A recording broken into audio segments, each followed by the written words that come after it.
스포츠 한국TV의 김성긴 기자입니다. 만나서 반갑고요. 진실적으로 축하드리면서 이번에 그 검찰총장이 그만두셨지 않습니까? 예. 거기에 대해서 한 말씀 해주시죠.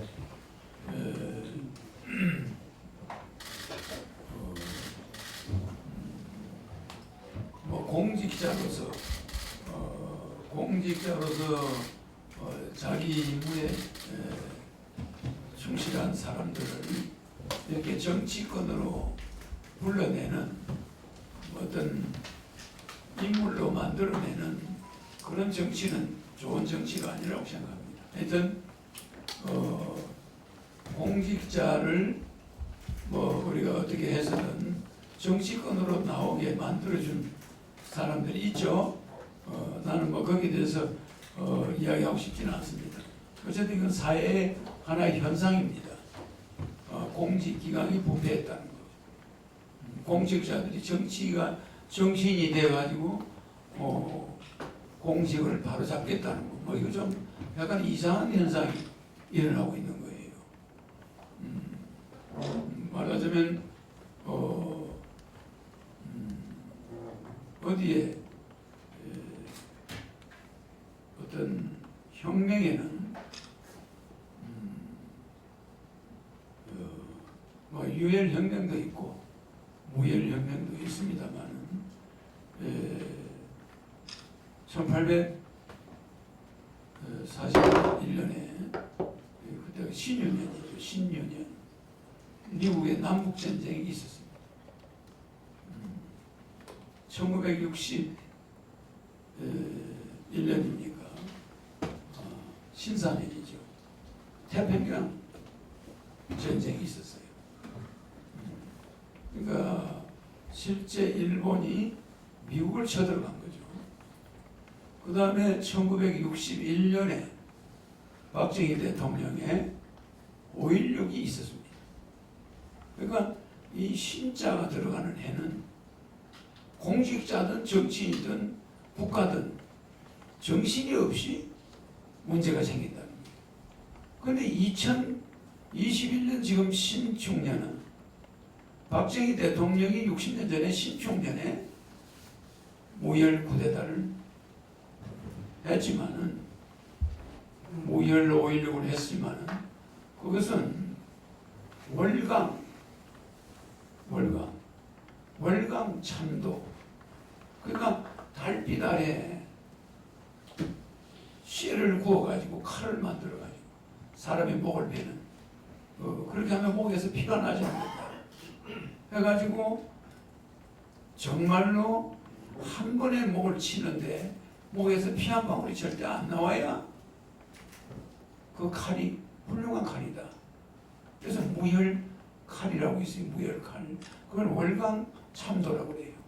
그러니까 달빛 안에 그 뜨거운 고열로 달빛 아래서 뜨거운 고열로 쇠를 구워가지고 그걸 어마어마한 망치로 두들겨 패가지고 단련시켜가지고 칼을 만들어낸다. 그 칼은 사람의 목을 칠 때 피 한 방울이 절대 안 납니다. 하도 잘 들어가요. 그 월강 참도가 무혈 처형이거든. 피 한 방울 안 흘리고 사람을 죽이는 형벌인데 이 4.19는 유혈이고 5.16은 일단 무혈이었죠. 그렇지만 지금 2021년 60년 전 박정희 대통령의 신축년은 군인들에 의한 어떤 5.16이었다면 국가의 혁명이든 쿠데타든 그런 게 일어났다면 그 60년 이후의 신축년 2021년 신축년, 이 신축년은 코로나, 흑역령 이 두 가지가 나타납니다. 이것이 유혈이든 무혈이든 월강 참도요 무혈 혁명이 될 것이다. 그러니까 투표로서 혁명하죠. 그런 때가 나는 왔다고 생각합니다.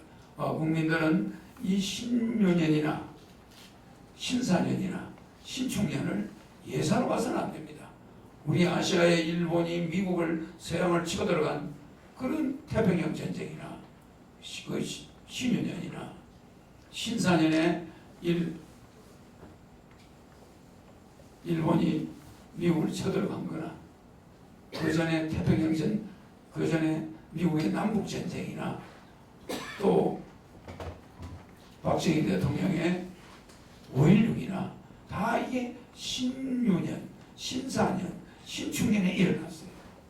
그런데 금년 신축년에는 코로나 같은 게 왔고 허경영이가 뒤따라 등장한다는 거. 이런 역사적이고 이런 코로나 대전염병 아니면 대전쟁, 하극상, 일본이라는 나라가 미국이라는 그런 큰 나라를 쳐들어가는 이런 하극상이 일어나는 역사적인 해입니다.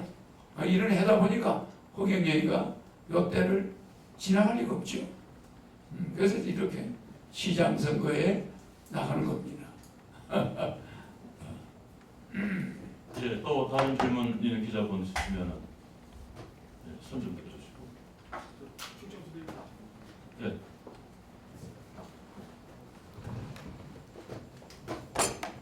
아유, 총재님, 충청토데이 이완구 기자입니다. 네, 반갑습니다. 작년 연말에 뵙고 한 4개월 만에 또 총재님 뵙게 돼 반갑습니다. 예. 이번에 그 국민의힘 서울시장 경선 후보 시에 그 나경원 후보가 이제 그 총재님의 그 공약을 국가행동당 공약을 모방했다고 해서 나경영이다 뭐 이런 얘기도 있었고 그랬는데 결과적으로 선거에서 이제 끝나고 어제 끝나고 보니까 그 국가혁명당의 허충진님의 공약을 어설프게 모방을 해서 그 좀 비하하는 사람들 입장에서는 그 터주기 공약을 비하를 모방을 해서 결과적으로 중도 보수층의 표를 많이 잃어서 오세훈한테 졌다 이런 얘기들이 많이 들리는데 또 물론 뭐 민주당 더불어민주당 박영선 후보도 뭐 청년층한테 5천만 원에서 무이자를 지원한다는 이런 또 그 내는 우리 총재님의 공약 같은 거 비슷하게 또 발표를 했습니다. 그래서 이제 그런 부분에 대해서 총재님 생각은 어떤 생각을 갖고 계신지 하고 또 계속 서울시장 후보로 등록을 하신 이후에 앞으로도 끝까지 가실 건지 그 계획을 좀 한번 말씀해 주시면 좋겠습니다. 그래서 내가 오늘 기자회견을 하는 건데 하여튼 뭐 나경원 후보가 내 걸 모방했던 누가 모방했던 절름발이 공약이라는 거.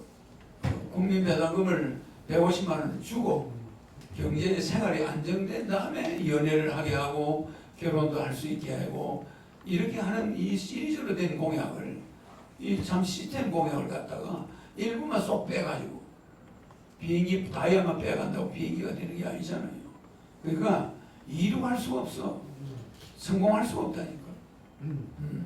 내 공약을 흉내낸다고 뭐 성공할 수 있다고 보면 곤란해요. 그러니까 내가 직접 나가서 이 33가지 공약을 비행기 전체를 조립해가지고 그냥 떠야 대한민국이 뜨는 거지. 무조건 말로만 은하수를 건너서 저쪽은 다른 은하계로 가겠다. 이 우리 은하계를 뭐 우주선을 가지고 은하계를 벗어나 보겠다. 불가능합니다. 이 우리의 은하수는 절대로 인간이 벗어날 수가 없어. 그 안에 우리는 갇혀 있는 거야. 그러나 완벽한 시스템을 갖췄다면 이 은하계도 벗어날 수 있겠죠. 다른 은하로 안드로메다로 가장 가까운 안드로메다 은하계로 갈 수 있겠지. 그러나 우리 눈에 보이는 저 은하수는 우리 은하계거든. 이 우리 은하계는 영원히 인간의 과거는 여러분들은 벗어날 수가 없어요. 그러니까 저 은하계를 만든 시스템을 완전히 알고 있는 자라야만이 은하계를 건널 수가 있어요. 그러니까 내가 시스템 공약 33가지를 만들었으니까 난 은하수를 건널 수가 있지. 이 대한민국은 이용할 수가 있어요. 그런데 내가 만들어낸 3.3 정책을 우습게 알고 국민 배당금을 놔둬버리고 뭐 결혼하면 1억 뭘 주겠다. 불가능합니다. 국민 배당금이 있어야 월 300만 원씩이 보장이 돼야 젊은이들이 결혼을 해요. 아니 직장도 없는데 뭐 돈 있다고 결혼합니까? 그러니까 우리 젊은이들은 국민 배당금이 있어줘야 그 다음 연애수당 20만 원, 결혼하는데 3억, 애 낳으면 5천만 원 이게 착착착 진행되는 거예요. 중간에 하나 빼가지고 누가 애 낳습니까? 그래 대한민국 고는 5천 년간 이 아시아에서 항상 뒷전으로 밀리고 뜰 수가 없어요. 대마도 대자가 바라볼 대자예요. 그러면 마자는 말마자예요. 마한을 말해요. 그 마한이 우리나라 땅이 마한이었어. 그러니까 마한에서 간 사람들이 대마도를 만들었어. 그러면 대마도에 있는 국민이 우리나라 핏줄이야 100%. 그래서 이름을 대마도. 한국을 바라본다, 남한을 바라본다는 뜻이야. 남한 전체가 마한 지난 변환해서 나중에 전체가 마한으로 바뀌었을 때 그 사람들이 대마도로 도망간 사람이에요. 그럼 그 대마도 사람들이 우리나라를 바라본다는 이름을 국호를 지어서 이름이 대마도인데 어느 정치인 하나 대마도는 우리 땅이야 이런 사람 한 명도 없어요. 독도는 일본 땅이라고 하는데도 우리는 대마도는 우리 땅이다. 이거 역사적인 기록이 정확히 있는데도 그 땅 이름 봐도 대마도지 대일도가 아니야. 일본을 바라보는 섬이 아니야. 부산에서 60km예요. 일본에서는 80km예요. 우리보다 훨씬 많이 떨어져 있는. 우리나라의 동쪽에 있는 우리나라의 오른발이야. 제주도는 왼발이야. 우리나라가 이렇게 서 있는데 보면 왼쪽 다리가 대마도, 오른쪽 다리가 제주도란 말이야. 두 다리 중에 다리 하나가 잘려가지고 병신이 돼 있어 우리나라. 대마도가 일본으로 넘어가고 있어. 300년 전에 뺏겨버렸어. 그러면은 북한도 절반이 잘려버렸어. 상반신 잘리고 다리 하나 잘린 게 남한이야. 이거를 바로 복원시켜서 아시아를 통일하고 세계를 이끌어 나갈 지도자가 한반도에서 지금 등장한 거예요. 그게 2021년 신축년이에요. 우리는 이제 박 대통령이 60년 전에 신축년에 물질혁명을 했다면 나는 정신혁명을 하겠다는 거예요. 우리 민족의 정신을 회복하고 우리 민족이 어떤 민족이었다는 걸 전 세계에 알리고 세계를 통일하겠다는 거예요. 바로 그렇습니다.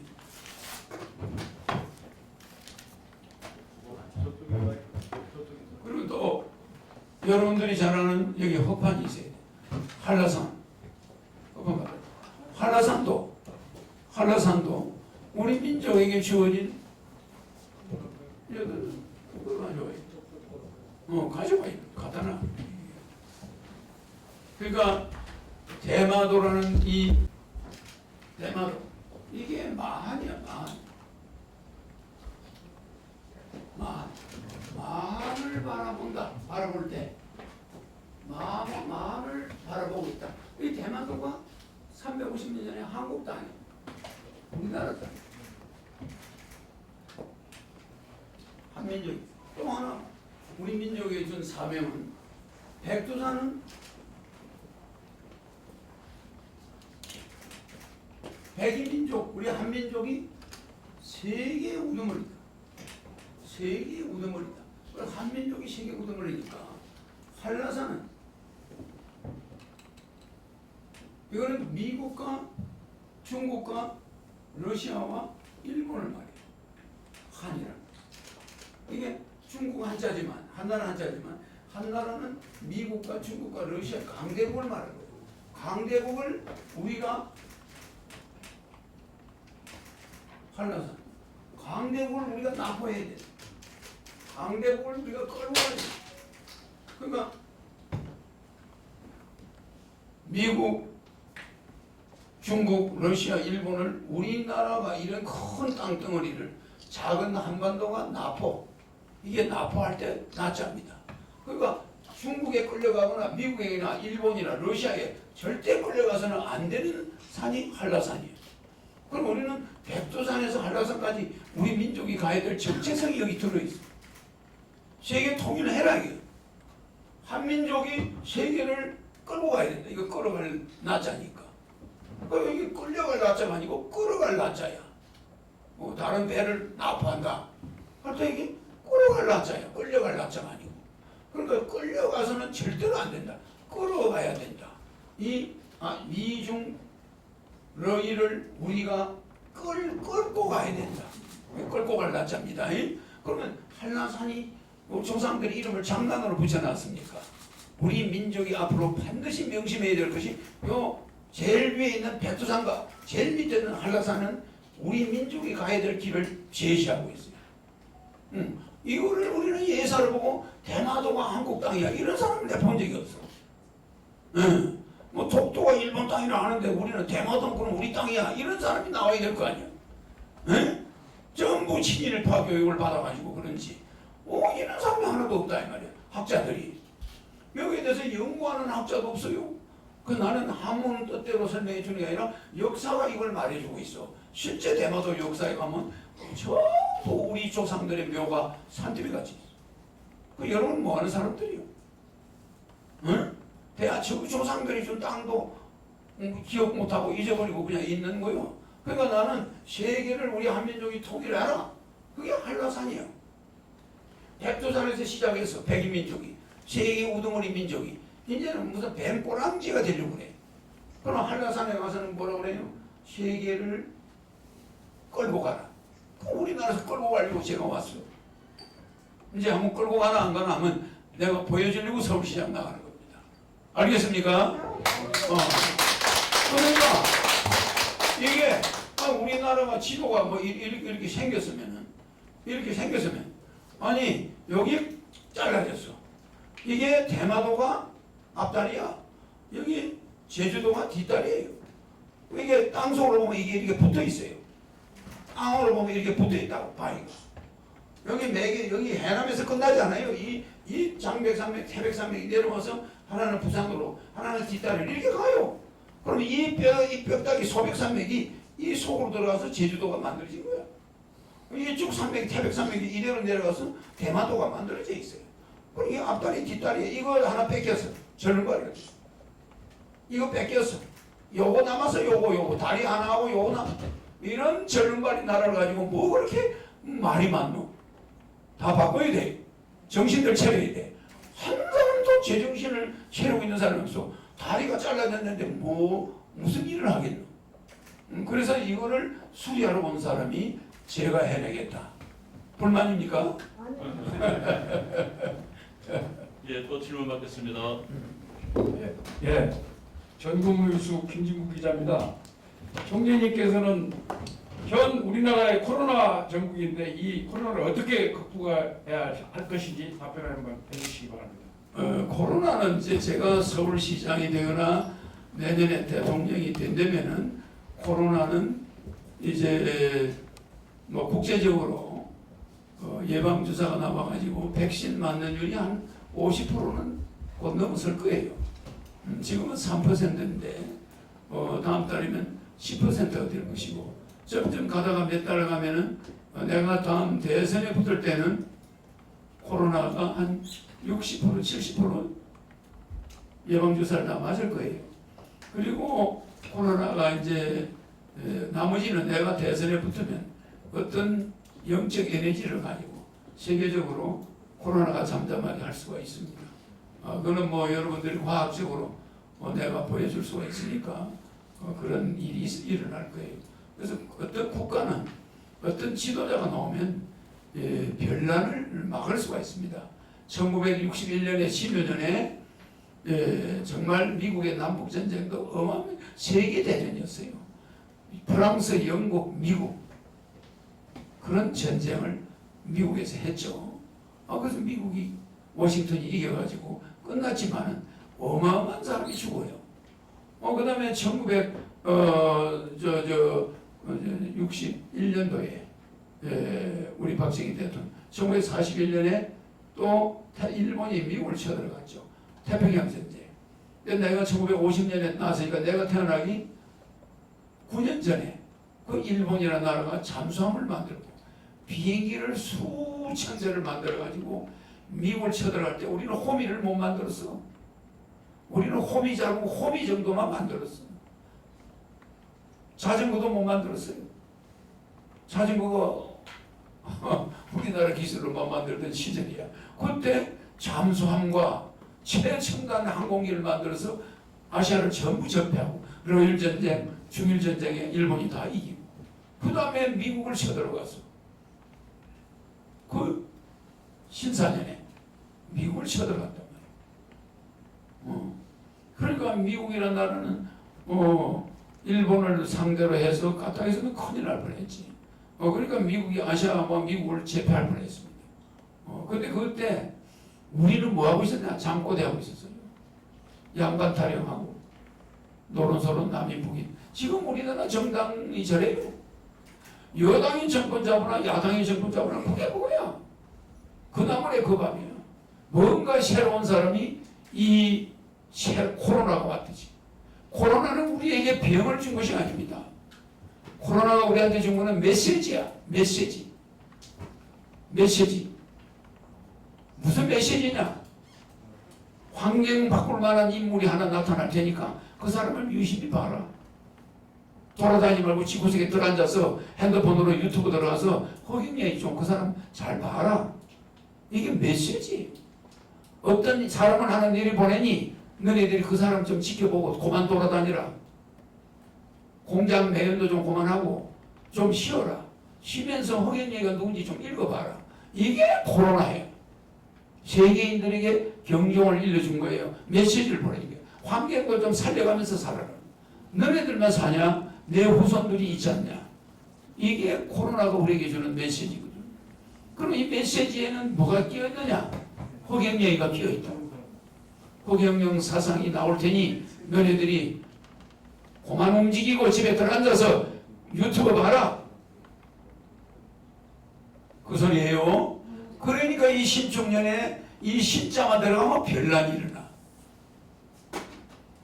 1861년에 남북전쟁이 일어났지만 1941년에 태평양 전쟁이 일어나고 1961년에 박정희 대통령이 박정희 5.16이 일어나고 2021년 그 박정희 대통령이 5.16 한 신축년이나 금년에 내가 국가혁명당 서울시장으로 나가는 이 코로나 전국의 시장으로 나가고 코로나 전국의 대통령으로 나가는 인물이 허경영이라는 사람을 주시해라. 이게 또 신축년이에요. 코로나 허경영 말고 무슨 별난이 없어요. 그건 메시지입니다. 허경영을 유심히 봐라. 너희들이 살 길이 있다. 이런 메시지가 코로나라는 걸 알아야 돼. 우리 죽이려고 코로나 온 게 아닙니다. 우리에게 정말 환경 살리려면 허경영 유심히 봐라. 왜 청평댐, 소양강댐, 파라오댐, 춘천댐에다가 상수원을 꼽아가지고 서울 사람들을 특급수를 내기로 하냐? 왜 팔당댐 물은 안 먹이려고 하냐? 왜 태백산을 막아가지고 대형 댐을 만들어서 부산, 대구 사람들 낙동강 물을 안 먹이고 맑은 물을 먹이려고 하느냐? 전국에 특급수를 공급하겠다는 사람, 그 허경영이라는 사람, 뭐 하는 사람이냐? 좀 유심히 유튜브 봐요. 나는 뭐 어떤 대통령이다, 뭐 시장이다 이런 벼슬에 관심 없어요. 어떻게든 우리 후손들이 마음 놓고 이 민족을 이끌어서 세계를 올바르게 이끌어가는 그런 중산주의 국가를 만드는 게 꿈이에요. 그렇습니다. 그러니까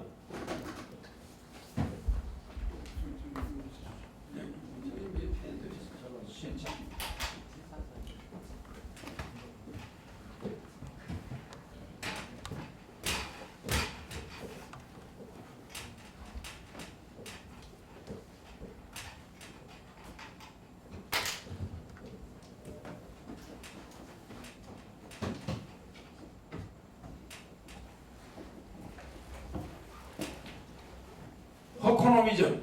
이 허코노미즘 뭐냐면 중산주의입니다.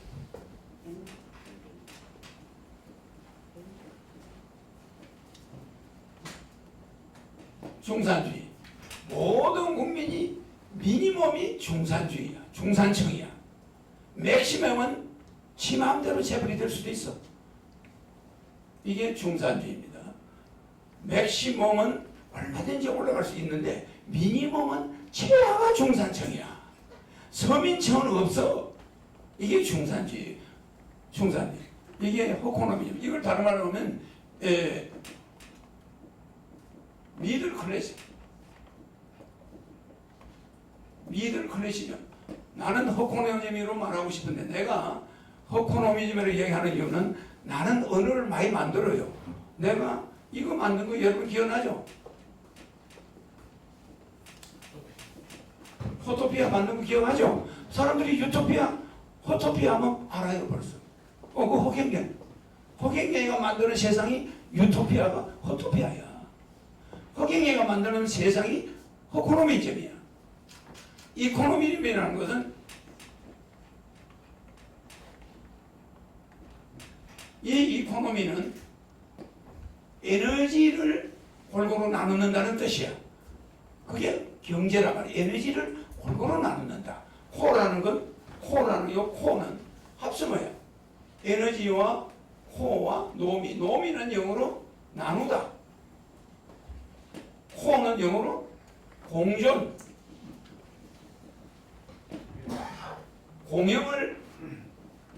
공존공영을 코라고 해요. 공존공영. 공존도 따지면은 코야.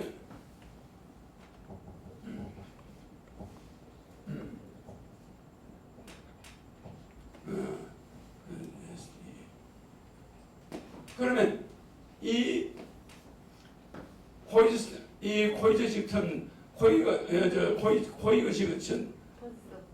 코이즈식턴 이 공존은 이 코플레이션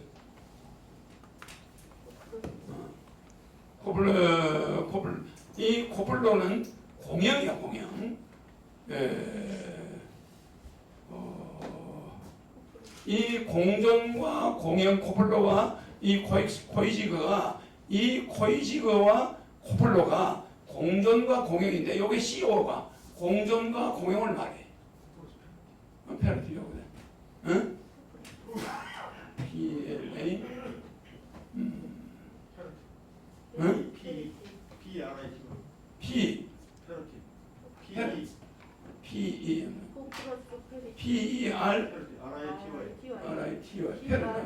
페르티. 이 코프로 페르티. 뭐 이건 잘 안 쓰는 단어니까 내가 뭐 고등학교 때 배운 거니까.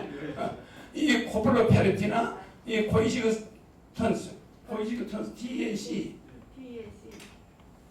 코이지그 턴스 하도 오래돼가지고 TNC. 뭐 하여튼 코이지그 턴스나 코프로 페르티가 이 공존과 공영인데 이게 CO야. 그 다음에 여기에 정말 노미가 NOMI는 나무다. 이게 이거예요. 공존 공영을 나눠야 되는데 과연 지금 우리 경제가 이 에너지라는 것을 이 경제를 공존 공영으로 나눴느냐 이 말이에요. 그게 경제라는 뜻이에요. 영어로 합성어란 말이에요. 이코노미. 여기가 이자가 붙으면 이코노미. 공존 에너지를 공존 공영에 의해서 나누는다. 이게 경제란 말이에요. 경제. 이게 실현되고 있단 말이에요. 부익부 빈익빈. 5% 상위 5%는 선진국이고 하위 95%는 후진국 사람들 생활을 하고 있어.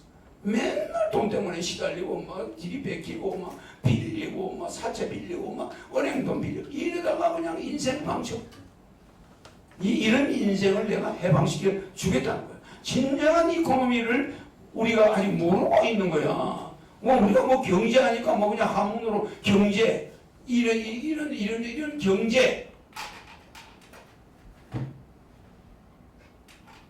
한문으로 이런 경제 이 경제는 진짜 한문 뜻도 요거와 똑같아. 이코노미 에너지를 공존 공양에서 코이지그 턴스와 코프로 페르티 이거에 의해서 노미 나누는다. 나누자. 그러니까 우리가 말하는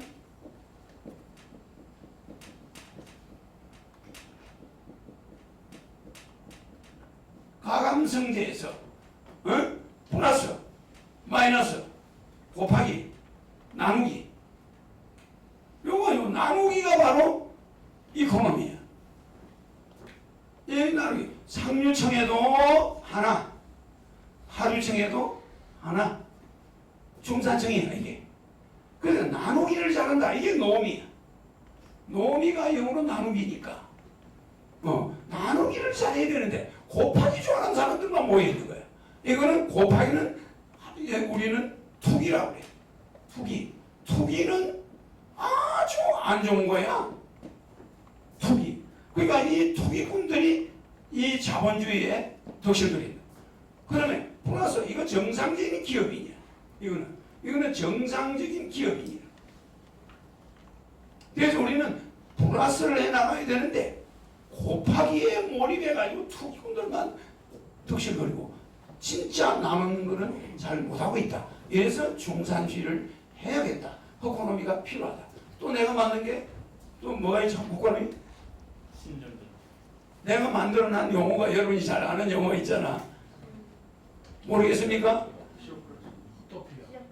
호토피아 들어왔고 또 내가 만든 우리 지지자들은 잘 알아야 돼. 내가 만든 조어가 뭐였죠? 정치인이면서 연예인이다. 폴리테이너. 아, 왜 그걸 몰라? 어? 폴리테이너 맞죠? 그러면 폴리테이너 정치인이면서 연예인하면 하겠냐? 폴리테이너 1호야. 대통령 후보가 노래 부르고 돌아다녀. 연예인이야. 맞죠? 그 내가 만든 신조어가 허코노미즘, 중산주의, 뭐 폴리테이너, 그 다음에 호토피아, 또 하나 있죠? 허본자. 허본자 있죠? 허본자. 이렇게 내가 만든 신조어가 이렇게 많아요. 그래서 허본자 하면은 내가 지나가면 오지 허본자 지나가네. 그런 사람이 오지 호토피아. 그러니까 나는 여러분에게 호토피아, 행운을 주는 사람이야. 나중에 보세요. 정말 여러분에게 호토피아를 줍니다. 유토피아는 이제 물 건너간 거예요. 그러면은 제가 이 공존공행에 의한 에너지를 공존공행에 의해서 나눈다. 이게 굉장히 중요한 말이에요. 경제학자들도 내그치 이걸 정확하게 영어를 분석해서 국민들한테 알려준 사람이 없어. 내 이번 기회에 뭐 알려드린다면. 그러니까 여기서 우리가 알아야 될 것은 이 가감성제가 가감성제를 우리가 뭐라고 해요? 이 가감성제는 사실은 사칙연산이라고 해. 응? 사칙연산을 우리는 잘못해왔다 이 말이야. 연산을. 왜 사칙연산은 이거 플러스 마이너스 곱하기 나누기 가감성제의 원칙에 의해서 그것을 나눠야 되는 거야. 법칙을 어기면 안 되는 것이. 9981 나와요? 그러면 사칙연산에 어긋나나? 맞죠? 맞잖아. 9 나누기 1은 9 나누기 9명이 나누는다. 그러면 1이 나와야 될 거 아니야. 그러면 이걸 갖다 9 나누기 1은 뭐 다른 숫자로 쓰면 됩니까? 그러니까 우리는 사칙연산하는 법을 초등학교 때부터 배웠어. 그러니까 이거 하나를 아직까지 자본주의가 정확하게 계산하는 방법이 공존공행이야. 이코노미야. 그럼 이 이코노미 뜻을 모르고 자본주의는 막 내가 착취해가지고 내가 막 다 가지고 되고 나는 뭐 그런 거 죽든 말든 이런 정치를 지금 하고 있단 말이야. 정치인들이. 무슨지 이해가죠? 나는 이런 사람들이 원칙 없는 정치, 양심 없는 쾌락, 노력 없는 재물, 도덕, 무슨 말인지 알죠? 인격 없는 교육. 뭐냐, 입만 벌리면 중고등학생 네 집에서 야 이 새끼야, 야 개새끼야, 뭐 이 욕이 그냥 전부 욕이야. 우리는 한 번도 써보지도 못한 언어를 지금 교육 현장에 있는 젊은이들이 다 쓰고 있어요. 이거 나라 망한 거예요. 그러니까 노력 없는 죄. 그러니까 맨 위에 뭐가 있어요? 원칙 없는 정치가 있으니까 양심 없는 쾌락이 있고 노력 없는 재물이 있고 인격 없는 교육이 있단 말이야. 인격 없는 교육. 이상한 애들만 양산해 놨어. 도덕 없는 경제, 희생 없는 종교. 마지막에 와서는 환경 없는 과학. 그냥 과학이 코로나를 불러온 거야. 과학이 지나치게 공존공행을 안 해가지고 코로나가 왔어. 그러니까 이런 전국에 내가 가만히 앉아서 내 혼자만 잘 먹고 잘 살겠다고 앉아있을 수가 있습니까? 내가 나와서 대한민국 바꾸지 않으면 이건 절단나게 돼 있어. 이거 내가 초등학교 때 공부한 거야. 이게 전부 초등학교 때. 내가 초등학교 때 이거는 전부 물론 뭐 공정공영 영어로 막 코이지브 턴스 같은 거 뭐 코프로 페르티 같은 거는 고등학교 때 배우면 다르지만 내가 어려서 공부한 거 하고 이 세상을 보면 이게 사람이 사는 세상이 아니야. 예, 알았습니다. 끝낼게. 아니 이거 알아놔요. 허코노미즘. 자, 그 다음에 폴리테이너, 호토피아, 허번자. 중요하죠? 지금 그 사람이 지금 인터뷰하고 있는 거야. 시간이 걸려 나도 바빠요 지금. 그러니까 굉장히 중요한 이야기를 합니다. 그러니까 여러분들이 지금 이 사적 연산을 제대로 하려면은 뭐를 이제 내가 마무리해 드릴게. 사적 연산을 제대로 이제 하는 법을 가르쳐주기 위해서 내가 대통령이고 뭐 시장이고 나오는 거야. 뭐 그런 거 뺏을 자리 월급 안 받아. 대통령인데도 판공비 안 받아. 시장 월급 판공비 안 받아. 돈 때문에 하는 게 아니다 이 말이야. 그러니까 잘 봅시다.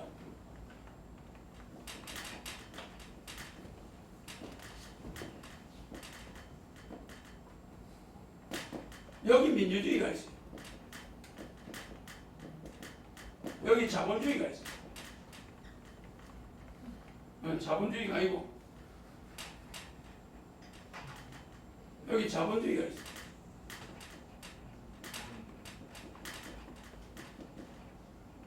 여기 뭐가 있어요? 중산주의가 있다.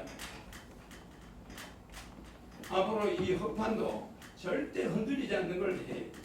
자, 중산주의가 여기 있죠. 그러면은 자본주의는 뭐죠?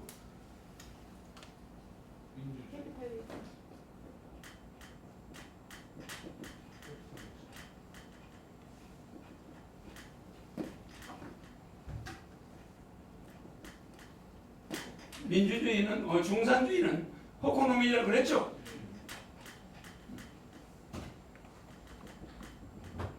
이 세 개가 있는데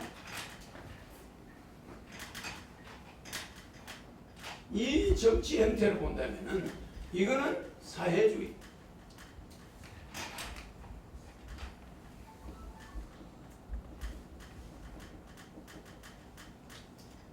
사회주의. 이거는 뭐예요? 자본주의는 민주주의. 이거는 중산주의. 중산주의는 신정주의.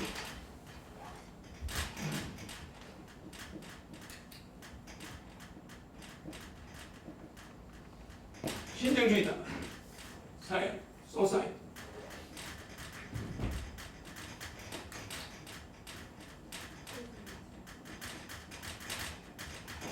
신정주의. 응? 신정주의.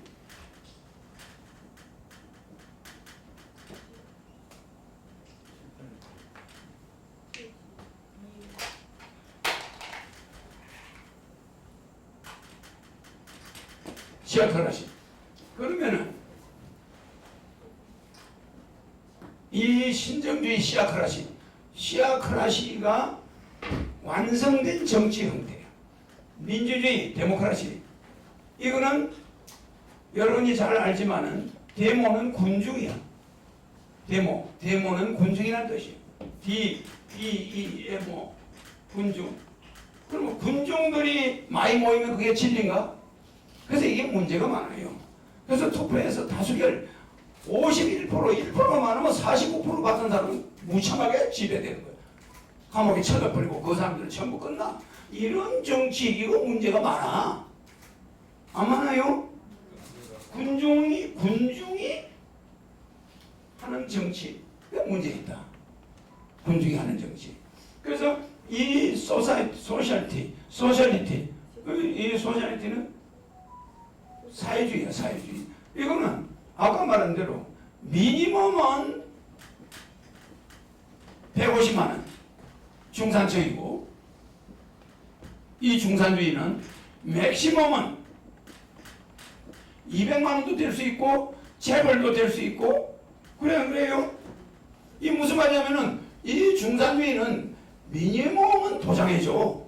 150만 원. 최하 중산층은 보장해주고 그 다음부터는 경쟁, 무한 경쟁이야. 근데 공산주의는 그게 되나? 교동서 배급하는 거하고 똑같아요. 똑같이 주고 똑같은 생활을 해야 돼요. 그게 없죠? 그러니까 이건 문제. 이건 문제. 자본주의도 문제. 너무 부익부임이 심해. 그래서 이 중산주의 신정정치를 내가 들고 나오는 거예요. 여러분 기자들이 알아주시기 바랍니다. 이것이 내 바탕에 깔려 있다는 걸 좀 여러분들이 이 기본적으로 알아내야 돼요. 그래서 이것들은 장례를 치러야 된다. 그것이 금년부터 이 바람을 일으켜서 내가 정신혁명, 다른 말로 바꾸면 정치혁명을 시작하는 거예요. 한라산이 뭔지, 백두산이 뭔지, 대마도가 뭔지 이것도 모르는 정치인들, 이것도 모르는 군중들이 하는 정치, 그게 올바른 정치가 아닙니다. 신정정치 하겠다는 거야. 똑똑한 사람 한 사람이 그냥 세상을 제시해서 바꿔주겠다.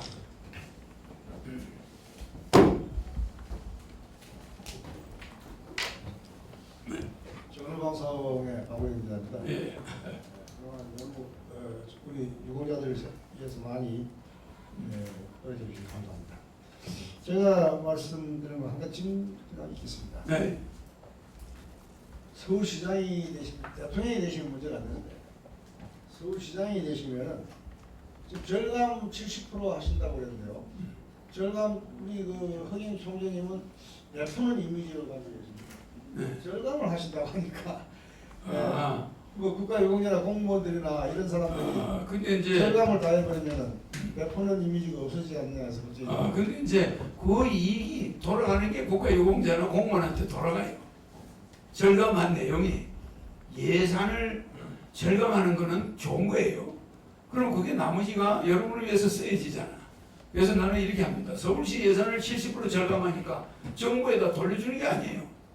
그 70%를 절감해가지고 여러분들에게 국민 배당금도 도로만큼 도나주고 결혼 때도 논아주고 이 출산 때도 논아주겠다는 거야. 근데 그거는 시범을 보이는 거죠. 얼마나 70%를 전략해가지고 그걸 가지고 내가 다음에 지키려고 하는 그 공약에 그 이행을 하는 걸 처음에는 150만 원이 안 되더라도 서울시에서는 그렇게 안 되잖아요. 적은 돈이라도 논아주겠다는 거예요. 남은 몇십만 원이라도. 반납한다 그래가지고. 반납하는 게 아닙니다. 70% 여러분한테 반납한다. 국가에 반납한다는 건 국민한테 반납해 주겠다. 국민한테 다시 돌려줘. 우리는 예산을 이만큼 전략했습니다. 그 대신 여러분들의 배당금하고 이걸로 다 받아가세요. 서울시에서 골고루 딱 놀아줘. 아주 좋죠? 그렇습니다. 그러니까 제일 중요한 거는 첫째, 국가의 기강은 전쟁에 피해본 사람, 참전용사, 6.25 월남 참전용사에 대한 예우가 제일 중요한 거예요. 그걸 안 하면 누구도 전쟁 나서 나라를 지키겠다는 사람 도망가지 뭐하러 전쟁해요. 나라에서 그만한 애국자에 대한 대우를 해줘야 돼. 이 영웅칭을 해줘야 돼. 그러니까 우리는 그런 사람들에 대한 대우부터 철저히. 그래서 월남 6.25 참전용사는 대통령 되면은 즉시 5억을 지급하죠. 월 300만 원. 국민배당과 별개로. 그 영웅 대우를 해주는 거예요. 예. 그 다음에는 이제 경제, 내 3.3 공약이지. 그 안에 있는 걸 진행되는 거죠. 배당금도 주고 이제 쭉 주죠. 그렇습니다. 이제 시간상 추가로 몇 분만 받고요. 그 질문 받기 전에요. 아까 총장님이 말씀하신 그 원칙 없는 정치동 이거는 인도의 그저 간디의 사회학 그거로 참조하시면 되겠습니다. 네. 네, 중동의 신문사인 것 같습니다. 미국이 지금 트럼프 시대가 지나고 새로이 바이든 대통령 시대를 맞이해서 국제 정세가 새로이 재편되고 가고 있습니다. 총장님이 새로운 국제 환경에 서울에서 서울시장 후보로서 어떻게 대처하실지 말씀 부탁드리겠습니다. 이거는 이제 미국을 지금 흔드는 거는 제가 하는 거라고 보면 돼요. 미국 정치 상황을 복잡하게 만들고 미국이 각 주 정권들이 정부 형태로 드러나면서 미국 정부가 워싱턴을 이제 무색하게 주 정부들이 각 나라로 오히려 쪼개지는 미국이 50개 나라로 쪼개질 수도 있고 서너 개 나라로 쪼개질 수도 있고 미국이 이합 집산이 일어날 수도 있어요.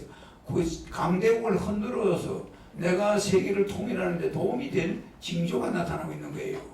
근데 내가 중국을 통일하고 미국을 통일하고 아시아 세계를 통일하려면 지금 중국도 여러 개 나라로 쪼개진 홍콩이나 강조성이나 그 그 한 6개 쪼개질 가능성도 있지만 미국도 지금 분산의 시작이 됐어요. 흔들고 있는 겁니다. 이 세계를 이렇게 흔드는 이유는 미국이 전 세계 어려운 사람들이 미국으로 다 몰려가다 보니까 미국의 각 주마다 해외에서 오는 인구에 대한 정책이 들쭉날쭉이에요.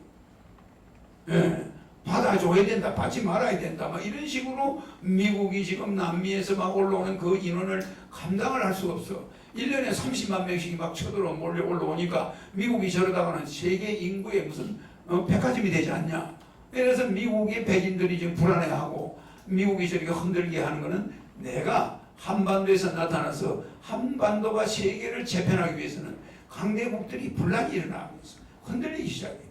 그럼 흔들리면 한반도 안보가 흔들립니다. 미국이 흔들리면 한반도 안보도 흔들려요. 그러니까 한반도에도 강력한 리더십을 가진 사람이 나와야 이 세계 통일 직전에는 상당히 어두워요. 그리고 어두운 시대가 지금 예고되어 있습니다.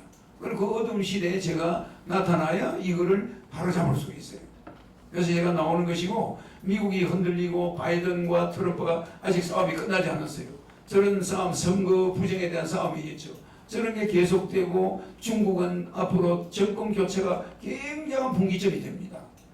정권 교체가 분기점이 되고 중국의 부패 문제가 심각하게 등장할 때가 오고 있어요. 그렇게 되면 점차 아시아가 흔들리기 시작합니다. 그러나 일본이 다시 부활해요. 일어나겠죠.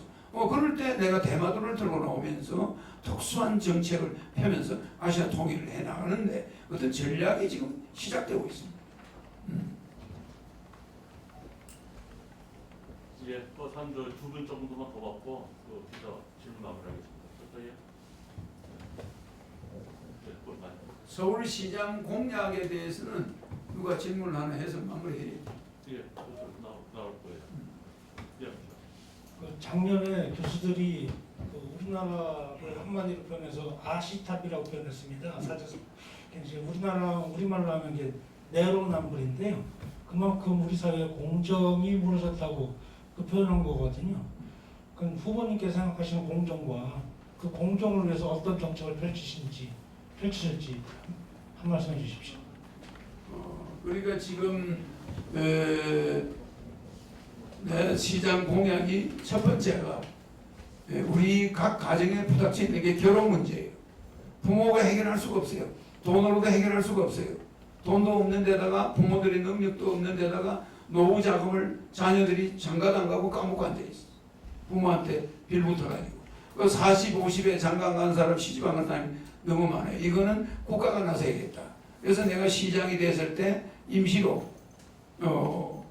국가 예산 70% 서울시 예산 전략에서 결혼, 출산 그리고 여러분들의 각 가정에 현금으로 내가 처리해 주겠다. 그런 시 예산에서 전략한 돈입니다. 그 시범을 보야 대통령 되고 나서 할 거 아니에요? 국민배당금을 줄 거 아니에요? 그러니까 국민배당금이 얼마까지 줄 수 있는지 서울시만이 한번 시범을 보이겠다. 그래서 첫 번째가 연애수당. 결혼하는 사람은 20만 원씩 주겠다. 연애수당입니다. 정기적으로 각 구별로 모임을 만들어 주겠다. 거기 와서 결혼하는 사람들의 파티를 열어주겠다. 서로 얼굴 보고 가능하면 거기서 돈을 받아가요. 그러니까 이게 결혼을 국가가 결혼부를 만들고 통일부가 여성부를 결혼부로 바꾸겠다. 그래서 우리는 통일부와 형식적인 여성부를 1년에 몇십조의 예산을 쓰는 성평등을 위해 성인지 예산 35조를 쓰는 그런 여성부를 없애겠다. 그래서 남녀 평등분이 이런 이야기는 아예 없어지고 남녀는 본래부터 평등해요. 그런 이야기를 왜 합니까? 이야기한다는 자체가 여성을 비하하는 거예요. 어느 부모가 아버지가 딸을 더 이뻐하지 아들을 더 이뻐합니까? 남녀 평등해요. 아들들이 오히려 팽을 많이 당해요. 딸을 더 이뻐해요. 옛날 이야기 할 필요 없어요. 옛날에는 아들을 더 이뻐했지만 요새는 전부 딸을 더 이뻐하니까 남녀 평등 어쩌고 성인지 예산 70% 35조 잘못되어 있어요. 그래서 연애 수당을 주겠다. 첫 번째. 두 번째 재산세. 갑분세 내고 세금 내고 월급 받아서 세금 다 내고 다 내고 집 양도세 내고 취득세 내고 산 땅을 왜 중간중간에 그렇게 세금을 걷어가냐? 재산세 폐지하겠다. 자기 집인데 월세 사는 꼴이 돼 있어. 1년에 세금을 그렇게 2번씩이나 내니까 월세 사는 거 그거 안 잘못됐어. 그리고 자동차 보유세 폐지하겠다. 그럼 핸드폰 보유세도 받아야 되고 뭐 컴퓨터 보유세도 받아야 되게. 그거 안 되는 거예요. 그래서 그런 세금은 잘못된 세금이야. 그래서 그런 거는 없애겠다. 자기 세금 다 낼 거 내고 모아놓은 재산에 세금을 노다지 매김네. 그거 되겠습니까? 그러나 집을 사 있다가 팔 때 차익이 생겼다. 그러면 그 양도소득세 그거 인정하겠다 이거야. 그럼 그때 받아가 이거야. 근데 양도소득세는 따로 받고 사는 동안에 또 세를 받아가. 이건 완전 불법이라. 그래서 불법적인 세금 징수는 앞으로 하지 않겠다. 그래서 국민 부담을 줄이면 또 세금을 절약하겠다. 그리고 오히려 낭비되는 교도소나 통일부나 무슨 여성부 이런 예산 싹 없애겠다. 또 공무원들 판공비 최대한 줄이겠다. 나는 판공비 안 쓰지만 공무원들이 고위공무원일수록 판공비를 쓰는데 그 전부 줄이겠다. 쓸데없는 행사하지 않겠다. 전시행정 안 하겠다. 선심성 공사 안 하겠다. 뭐 이런 거죠. 그래서 국민한테 되돌려 주겠다. 되돌려 주면 다시 또 돌아와요. 이게 유턴이 되니까 살기 좋아지죠. 그래서 내 공약이 특급수 공급하겠다. 연예수당 주겠다. 세 번째, 재산세, 자동차 보유세 안 받겠다.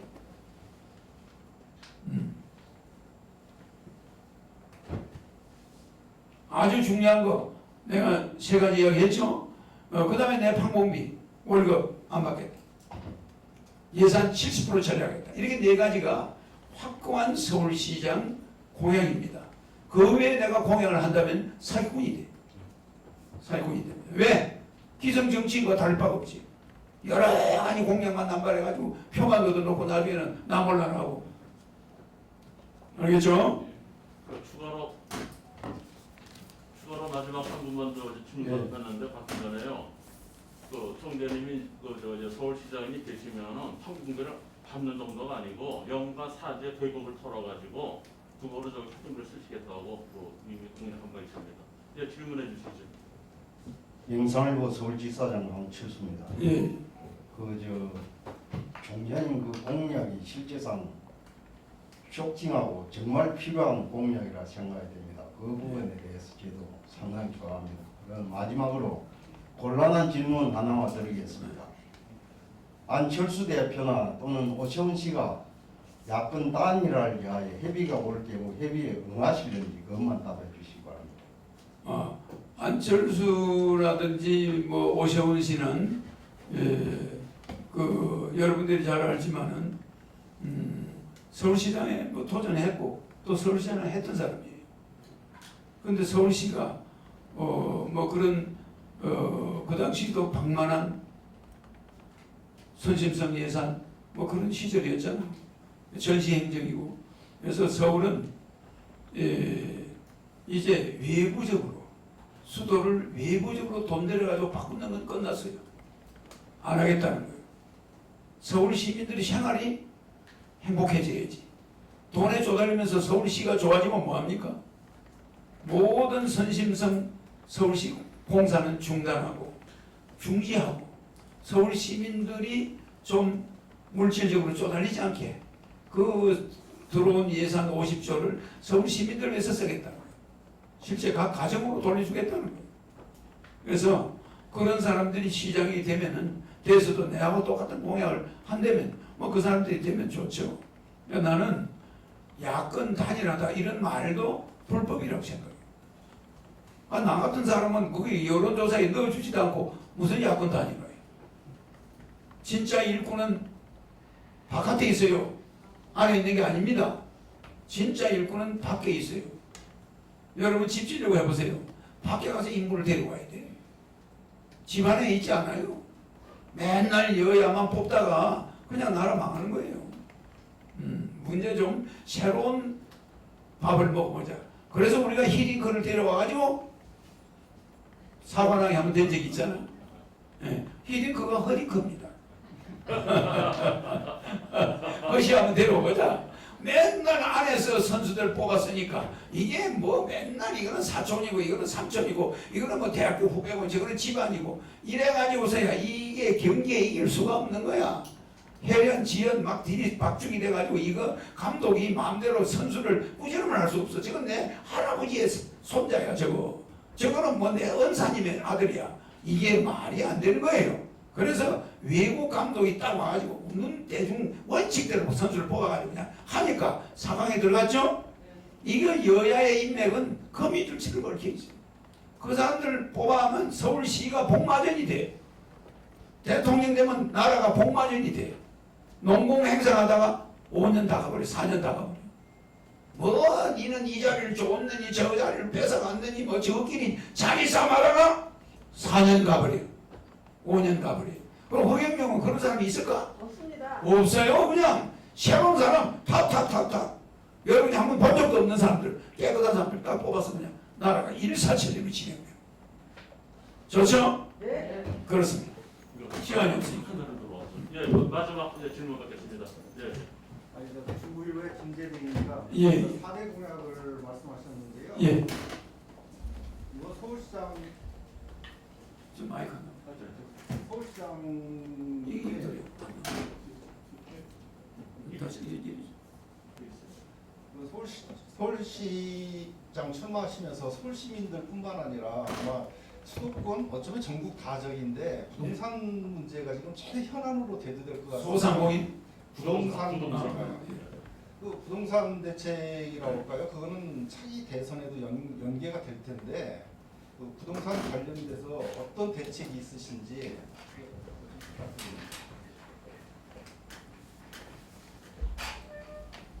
이 여러분이 잘 알지만